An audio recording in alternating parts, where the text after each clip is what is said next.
¿Qué es lo que hay después de la vida? Mucha gente cree que es el cielo. Otras personas, por otro lado, piensan en la resurrección y otras simplemente creen en la nada. Independientemente de lo que creas, nadie puede negar que el pensar en la muerte, el pensar en lo que hay después de la vida, es algo difícil. A mucha gente le da mucho miedo, yo incluida, y verdaderamente, lo quieran aceptar o no, es un misterio.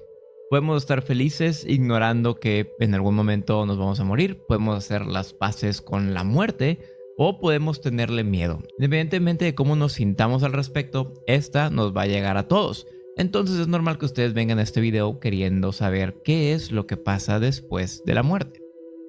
Spoiler alert para toda la gente que cree que tengo la respuesta, no la tengo, nadie la tiene, pero a lo largo de la historia han habido varios relatos o creencias alrededor de esto, de diferentes culturas y religiones que podemos escuchar y pues tal vez aceptar como el que queremos que sea. Por ejemplo, a mí me gusta mucho la idea de la resurrección, aunque me da un poco de problema el no poder recordar mi vida pasada.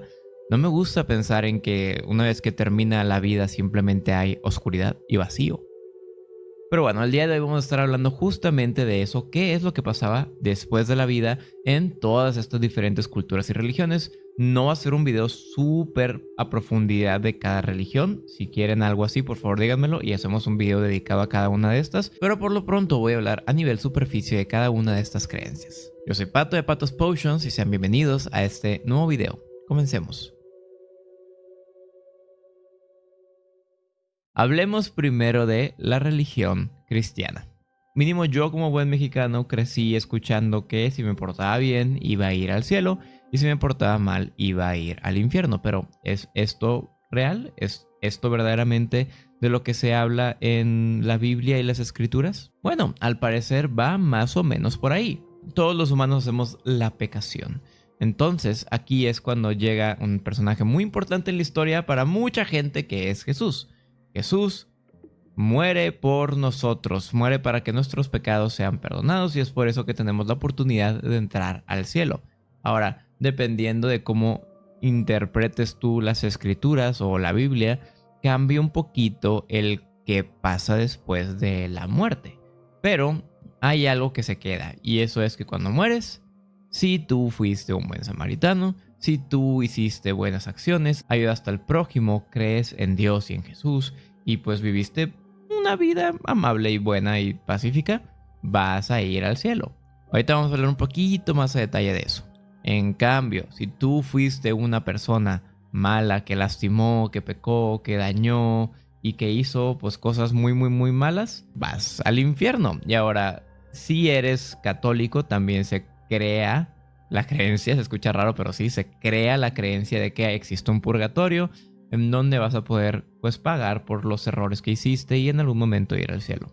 Ahora, ¿qué tan verídico es esto? Bueno, lo que les acabo de contar es, a mi parecer, lo que concuerda en todas las historias y toda la información que encontré.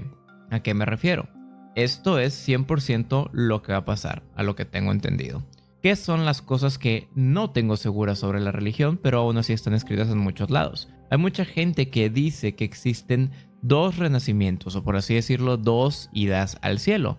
La primera es cuando tú mueres, viajas inmediatamente al cielo y ahí vives hasta el día del juicio final. Una vez más, vuelven a leer las cosas y declaran si eres verdaderamente merecedor del cielo o no. Si eres merecedor del cielo, vas a vivir una vida en donde Dios jamás te va a dejar sufrir, jamás te va a dejar sentir algún tipo de emoción negativa. Y si no eres merecedor, vas a ir al infierno, donde no estás destinado a sufrir. Contrario a creencia popular, lo que he leído del infierno no dice que sea un lugar de sufrimiento. Digo, estás sufriendo porque no estás con tus seres queridos en paz en el cielo. Pero no es como que te están torturando, verdaderamente solo es un lugar donde las almas que Dios no aceptó o no quiere en su reino van.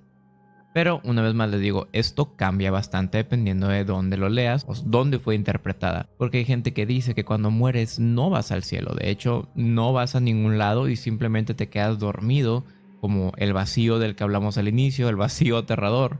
hasta el día del juicio final. Y es en el día del juicio final cuando verdaderamente te juzgan y deciden si entras al cielo o al infierno. Entonces tenemos esta versión donde luego vas al cielo, te dan una probadita y luego ya llegas al cielo otra vez, ya bien. Y tenemos esta otra versión donde te mueres y no sientes nada. Esto también se basa en que mucha gente, muchos cristianos que han sido resucitados, o sea, gente que murió por 10 minutos, 5 minutos y los traen a la vida, dicen que no ven nada cuando mueren. Pero también hay gente que dice que ve una luz al final del camino. Entonces, mucho que variar. Una última versión que encontré que se me hace digna de mencionar en el video es una que dice que cuando tú mueres, tu alma no va al cielo, sino al paraíso, en donde tiene que hacer una travesía por muchos lugares y muchos entornos para llegar al cielo. Y también dicen que esto sirve como de espera hasta el día del juicio final, en donde ya se nos juzga por nuestros pecados y pues nos dejan entrar al cielo o nos mandan al infierno. Mitología griega. Uno de mis temas favoritos, y aunque no siento que yo sea la persona más versada, creo poder explicarles cómo funciona la vida después de la muerte en la mitología griega. Es súper interesante, toda esta historia se saca de muchas cosas antiguas, obviamente se saca de muchos escritos que hicieron mucha gente que estudió, pero que estudiaron.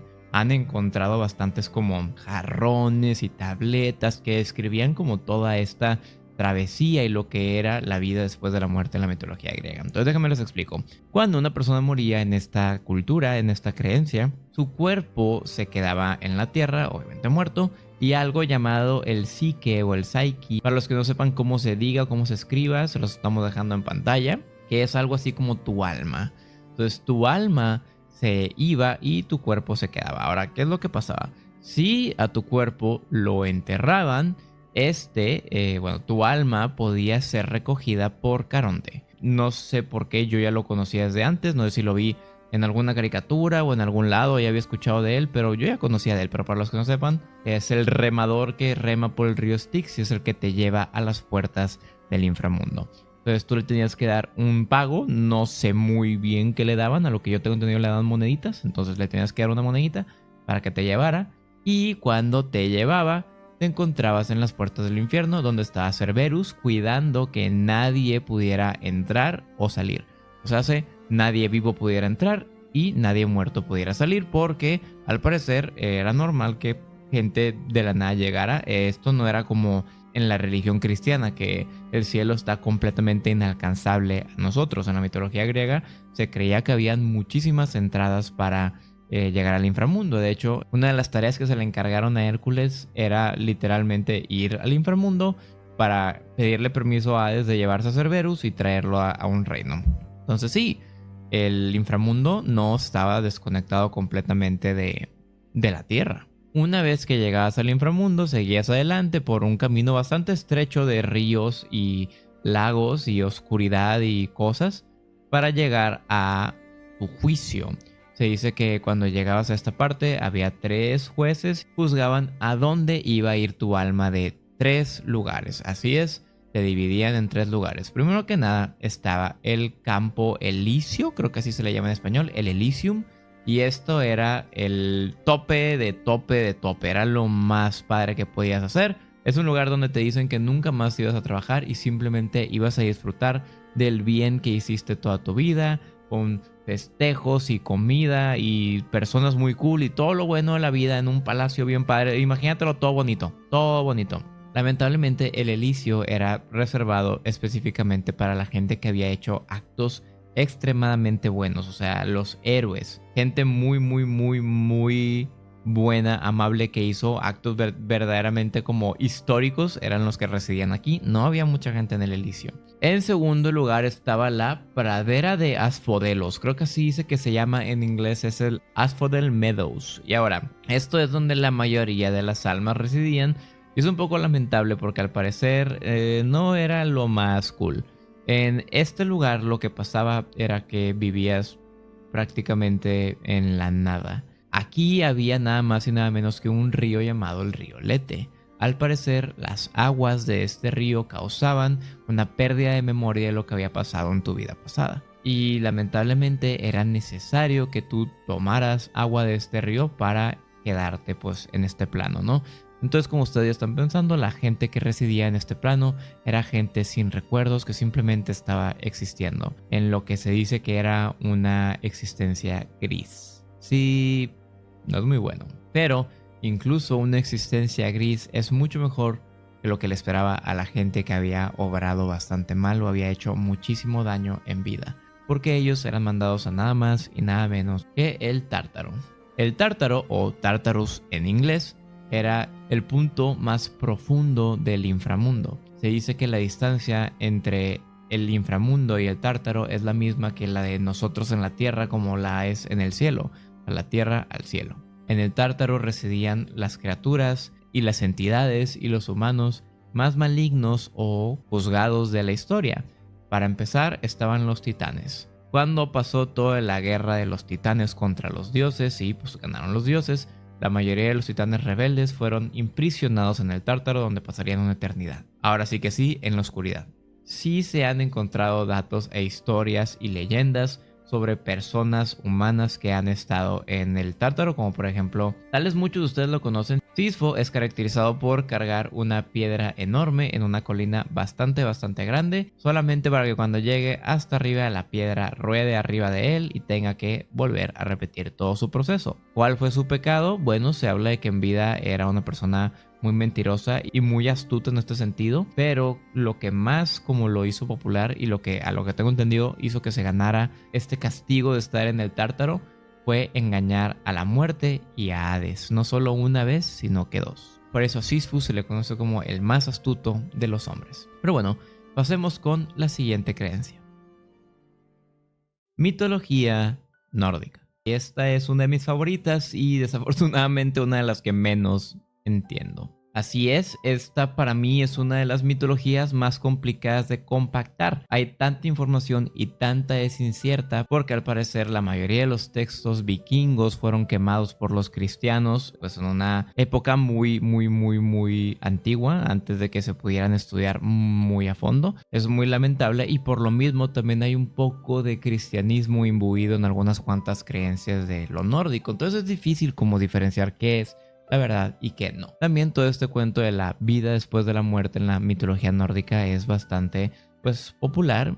Según yo, muchos de ustedes sabrán una que otra cosa de esto, pero vamos a hablar un poquito del tema. Primero que nada, también existe Hel, deidad, que es hija de Loki, pero también existe el Hel, que simplemente es el Hel. Hel es una deidad y también es un lugar que es como el infierno. Vamos a ponerle como que Hel es la dueña del infierno, ¿ok? Entonces le vamos a decir Hel a la diosa e infierno al infierno, aunque el infierno también se llama Hel en la mitología. Espero no haberlos confundido. Hay muchas personas que dicen que cuando una persona muere, si murió en acción, en guerra, en pelea, va al Valhalla. Al mismo tiempo, también dicen que el Valhalla puede que esté dentro del Hel. Hay muchas creencias muy diferentes, pero a mí la que más me pareció y la que más me hace sentido es que todo está dentro del Hel. Incluso el Valhalla e incluso el reino de los dioses, Asgard, todo está en el Hel. Esto simplemente es especulación, ningún texto afirma que esto sea real, a mí es lo que me gusta pensar, pero hay gente que probablemente los quiera separar, están en su derecho. Pues se dice que cuando tú mueres hay un factor de cosas y un proceso importante a hacer antes de que sepas dónde vas a terminar, así como el Hel, así como Asgard, así como Valhalla. Existen otros 3 o 4 o 5 lugares donde puedes terminar. Si tú morías en batalla, si tú morías en guerra o peleando con algún tipo de arma, ibas a Valhalla. Si tú morías con algún tipo de alma, eras recogido por nada más y nada menos que Freya, una valquiria. Las valquirias eran consideradas pues estas mujeres muy poderosas y extremadamente bellas. Específicamente Freya era también diosa de guerra. Y cuando ella te recogía, la mitad de los guerreros que morían eran escogidos por Odín y la otra mitad se quedaba con Freya. Ahora, ¿qué hacían con Freya? No encontré, no tengo muy bien entendido, pero probablemente hacían lo mismo que hacían con Odín. Con Odín se preparaban en Valhalla, donde tomaban y festejaban todos los días preparándose para su pelea en el Ragnarok, que para los que no sepan, el Ragnarok es algo así como el fin del mundo en la mitología nórdica, en donde todos los dioses iban a pelear y iban a terminar muriéndose y bla, etcétera. Odín reunía a estos guerreros para que pelearan junto a él en el Ragnarok. Supongo que Freya también hacía algo similar, pero bueno, no voy a confirmarles eso. El resto de las almas que no morían en guerra o simplemente tenían una vida tranquila y normal, pasaban al Hel. Pero antes de pasar al Hel, podías ser seleccionado por una deidad nórdica. No es bien sabido si todas las deidades tenían un salón, pero se dice que hay como más de 50, entonces muy probablemente sí. Vamos a decir que sí por el video. Si tú eres una persona que vivió por sus estándares, tú eres una persona excepcional o trabajabas algo que ellos necesitaban en su salón, te contrataban o te invitaban a formar parte de este. Ya ahí dentro, pues tú vivías una vida tranquila y normal. Pero ¿qué pasa con toda la gente que no era elegida para los salones? ¿El Hel era un lugar feo y lleno de miseria y tortura? No, asimismo se dice que había dos lados de Hel. Esto ya no se sabe si es parte de lo que el cristianismo metió a la mitología nórdica, que les digo que hay como un mix ahí porque alguien metió como que creencias religiosas a lo nórdico y ya no se sabe si es verdaderamente nórdico al 100% o si hay un poco de influencia cristiana por ahí, pero se supone que había dos lados del Hel. Uno donde era todo brillante y soleado y muy bueno.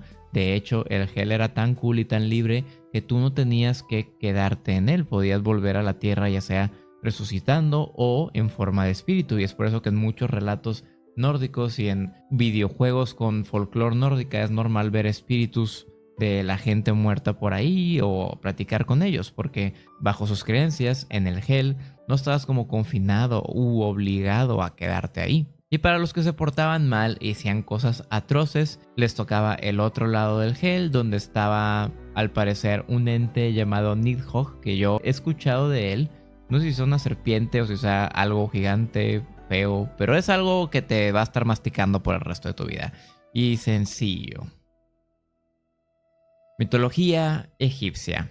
Sin duda, la más complicada de todas. Me veo leyendo y leyendo y leyendo y son tantos datos y tantos datos y tantos datos que no puedo llegar como a capacitar todos. Estoy abrumado de datos, pero bueno, voy a hacer mi mejor intento por darles un pequeño vistazo a lo que era la vida después de la muerte en la mitología egipcia. Bueno, empecemos con lo que podamos. Lo que tú querías cuando morías era llegar a lo que se describe como tu otra vida.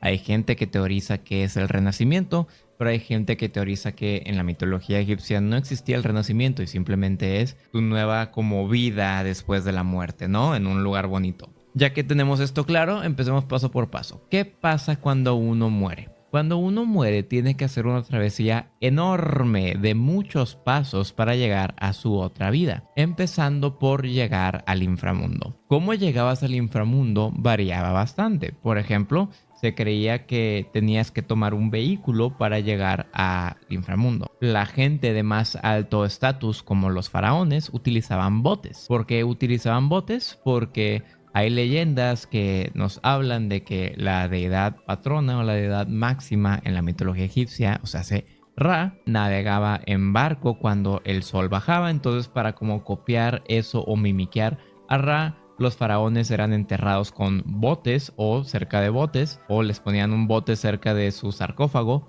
para que estos pudieran utilizarlo en su proceso de, pues, llegar al inframundo. Se supone que Ra dirigía y ayudaba a la gente que iba en bote. Ahora, ¿qué le pasaba a la gente que no tenía tanto dinero? Porque como les digo, esto era más o menos muy privilegiado. La gente que no tenía tanto dinero o tanto estatus utilizaba ataúdes. La diosa del cielo Nut era la que ayudaba a la gente que iba en ataúd.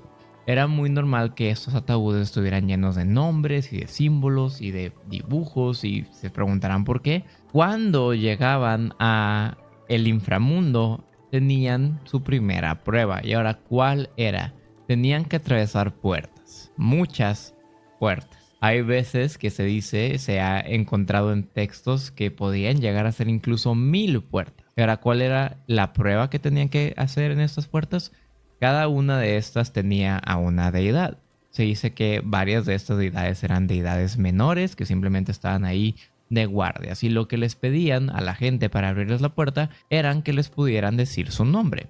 Había nombres que daban un poco de miedo, como esa que odia al mundo o esa que asesina a la gente, como otras que simplemente eran la señora de la noche y cosas por el estilo. Entonces era normal que se anotaran los nombres de todas estas deidades en los ataúdes para que la gente no tuviera que batallar. Un dato curioso que también se habla de la mitología egipcia era que si tú no podías comprar un ataúd o un barco, un bote, simplemente no tenías entrada al inframundo. Era obligación de los humanos darle un entierro apropiado y digno a la gente. Entonces, si querías llegar al inframundo, tenías que tener un ataúd. Y también se habla de que la gente exterior, la gente viva, podía afectar tu proceso.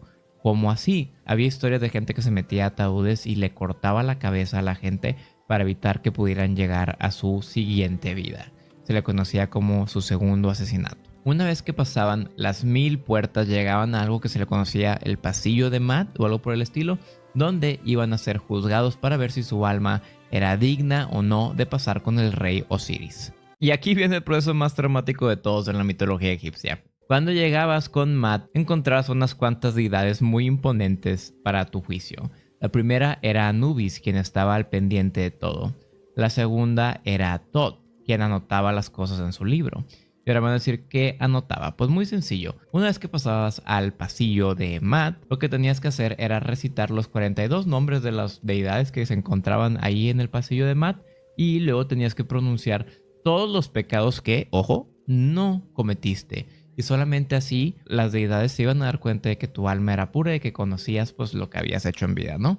Después de esto viene un proceso que es conocido por mucha gente, lo hemos visto en bastantes cosas. Por ejemplo, hubo una serie que creo que era de Marvel o DC, hace poquito, un superhéroe. En esta parte se saca una balanza y se pone una de las plumas de Matt en un lado y del otro tu corazón. Si estos se balanceaban y tu corazón era igual de pesado que la pluma de Matt, o la pluma de Matt era un poquito más pesada, Thoth anotaba tu nombre, anotaba tu registro y te daban acceso para ir al reino del rey Osiris, que tiene un nombre raro, déjenme se los pongo en pantalla. Sekhet Aru. Pero si tu corazón era más pesado que la pluma de Matt, llegaba la diosa Amit y se devoraba tu alma, impidiendo por completo cualquier especie de renacimiento o de segunda vida, destruyendo tu alma para siempre.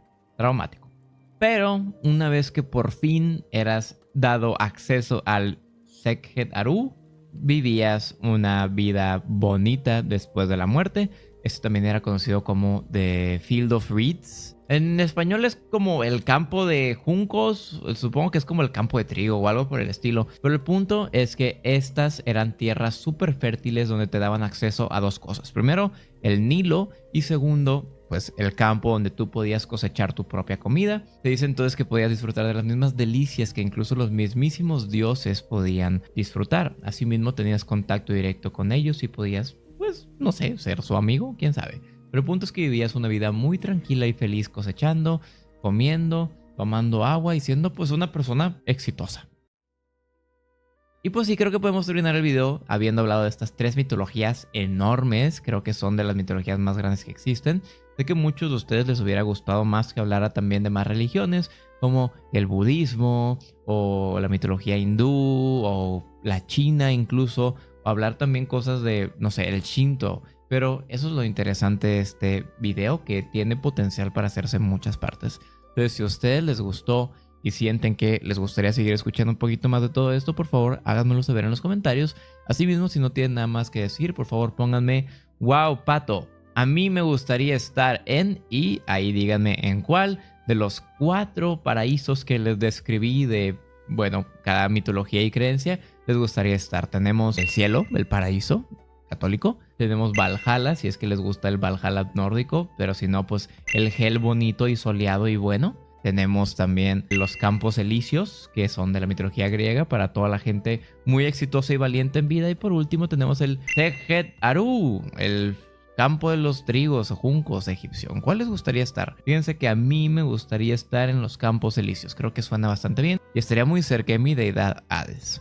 Si les gustó el video no olviden de compartirlo, de darle like y de suscribirse si no lo han hecho. Asimismo, les recuerdo que tengo otros 2 canales, uno de chisme, drama y contenido muy variado, ese es Pato RMZ, y el otro de videojuegos exclusivamente de terror, Patos Games. Se los dejo los 2 en la descripción junto a mi Twitch. Si les caigo bien y quieren platicar conmigo, quieren conocerme, quieren ser mis amigos, pásense a Twitch. Hago streams los lunes y jueves de 4 a 6 pm y los domingos de 8 a 10, hora México, por si se quieren pasar. Ahora sí que sí, esto es todo de mi parte y les agradezco haberse quedado hasta el final. Me despido y nos vemos en el siguiente video la siguiente semana. Hasta la próxima y chao chao.